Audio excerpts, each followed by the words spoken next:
Gujarat assembly इंतखाब के ऐलानों का दौर जारी है, लेकिन रियासत की बीजेपी सरकार ने एक कदम आगे बढ़ाते हुए यहां ऐलान किया बजाय एक फैसला कर दिया है। गुजरात की बीजेपी सरकार ने बड़ा ऐलान करते हुए कॉमन सिविल कोड नाफिज करने की सिमत में बड़ा कदम उठाया और एक कमेटी तश्कील करने का ऐलान कर दिया, जिसे लेकर सियासी घमासान अब तेज हो गया है। रिपोर्ट देखिए।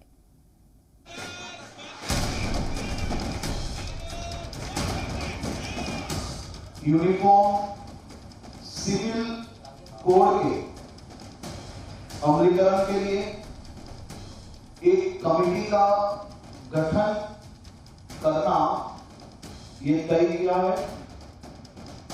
कॉमन सिविल कोड बहुत ही आवश्यक कदम है। इस देश की जनता भी चाहती है कि कॉमन सिविल कोड हो। भारतीय जनता पार्टी ने आज एक नया नुस्खा लेके चुनाव प्रचार में आई है, मगर यकसा सिविल कोड के नाम पर इस्लाम को और मुसलमानों को बदनाम करने का इनका पूरा इरादा है। गुजरात असेंबली इंतखाब के लिए तारीखों का ऐलान भले ही ना हुआ हो, लेकिन तारीख आने से पहले ही ये चुनाव बेहद दिलचस्प हो गया है। खासकर गुज़िश्ता रोज बीजेपी के यूनिफॉर्म सिविल कोड के लिए कमेटी तश्कील करने वाले ऐलान ने तो सियासी मैदान में खलबली मचा दी है। राम मंदिर और कश्मीर के साथ साथ ये मुद्दा भी अब गुजरात सरकार ने घोषणा कर दिया है और जैसे बताया आशुभाई ने, ऐसे अपने मुख्यमंत्री श्री को अधिकार दे दिया गया है, तो वो कमेटी का गठन जल्द ही कर देंगे और कमेटी के रिपोर्ट के आधार पर इस कानून को हमारे राज्य में लागू करने का रास्ता खुल जाएगा। इस एक ऐलान से गुजरात इंतखाब में बयानों की बौछार होने लगी है। कोई इसे वोट बैंक की सियासत कह रहा है, तो किसी का कहना है कि ये अपनी कमियों को छिपाने के लिए किया गया है।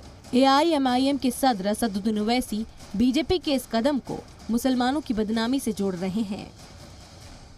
भाजपा सिर्फ अपने हिंदुत्व के एजेंडे को लेकर आगे बढ़ना चाहती है और चुनाव से पहले भाजपा की हमेशा ये आदत रही है कि इन मसलों को उठाया जाए ताकि अपनी वोट की राजनीति को या फिर अपने वोट को हासिल किया जाए।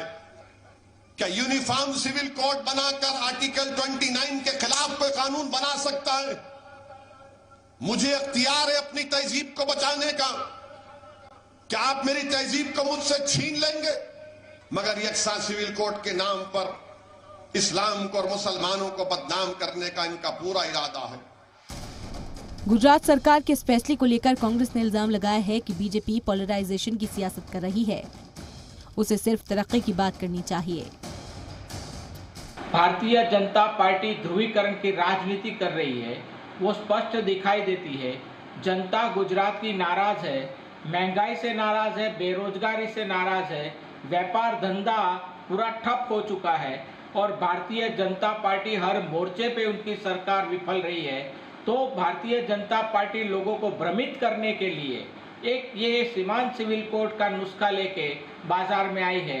ऐसे बहुत से नुस्खे जहां से लोग विघटन हो, लोगों में बीच में दूरी हो, ऐसा काम करने के लिए भारतीय जनता पार्टी ने आज एक नया बाजार में नुस्खा लेके आई है।